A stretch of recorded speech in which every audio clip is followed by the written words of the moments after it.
রাত গভীর হলে রহিম আর সালমা বিছানায় শোয়, কিন্তু রহিমের চোখে ঘুম নেই। লণ্ঠনের আলোয় সে ছাদের দিকে তাকিয়ে চিন্তায় ডুবে থাকে। এখন তুমি টাকা পাবে কোথায় রহিম? আমাদের তো খাওয়া পড়ায় কষ্ট হয়, এখন বই কিনে দিবে কিভাবে? জানি সালমা, জানি আমাদের অবস্থা খারাপ, তো রুবেল তো অন্যের বই নিয়ে পড়ে, আর আজ ওর নিজের বই চাইছে।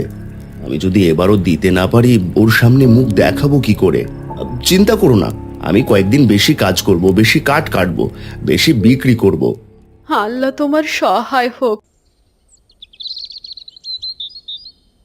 ভোরবেলা রহিম তার পুরনো কুড়াল কাঁধে তুলে জঙ্গলের পথে বেরিয়ে পড়ল।